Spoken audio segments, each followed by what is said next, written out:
फडणवीस साहेबांनी करू नका।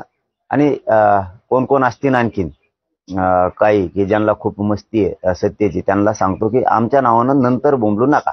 तुम्हाला संधी आज स्पष्ट सांगितलं, मला याच्यात राजकारण करायचं नाही, मला किंवा माझ्या समाजाला राजकारणात जायचं नाही। पुन्हा त्याच्यानंतर जर दिलं नाही तर आमच्या नावाने बोंबलायचं नाही। तुम्हाला संधी म्हणून हे उपोषण आहे।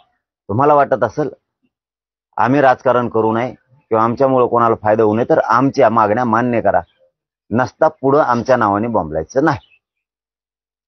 पाटील, सगळे शहराच्या अंमलबजावणीसाठी तुम्ही अनेक वेळा ताकीद दिली, त्याबाबत काय हालचाली होताना दिसत नाही? जसं गॅजेटची चर्चा चालू आहे, ते लागू करतील म्हणून, त्याच्याबद्दल तुम्ही सकारात्मक आहेत? त्या हालचाली तर 3-4 महिन्यापासून आहे। शंभूराजे साहेबांनी ते हैदराबादला समिती पाठवली होती, ती हालचाल सुरू आहे। सातारा संस्थान, बॉम्बे गव्हर्नमेंट हे तीनही लागू करणं अपेक्षित आहे। त्याचबरोबर सगळ्या सोयरीची अंमलबजावणी पण आमच्या व्याख्याप्रमाणे होणं अत्यंत गरजेचं आहे। ते पण आचारसंहिता लागायच्या आत मागेल त्या मराठा समाजाला कुणबी प्रमाणपत्र द्यायचं याचाही निर्णय होणं तातडीनं गरजेचं आहे। कारण हे शब्द त्यांचे आहेत, माझे नाही आहेत। कुठं मागण्या फिरण्या वाढत नाहीत आणि मराठा आणि कुणबी एकच आहे, 83 क्रमांकालाचे। त्यामुळं सरकारने याची तातडीनं अंमलबजावणी करणं गरजेचं आहे।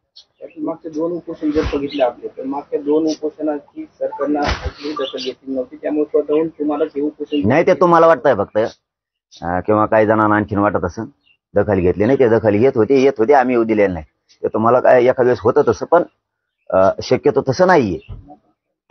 ते बघण्याचा दृष्टिकोन असतो, चष्मा असतो, शेवटी आता ज्याचा त्याचा भाग असतो बघण्याचा, कसं बघितलं पाहिजे, कोणाकडं काय नाही, ते आता बघायचे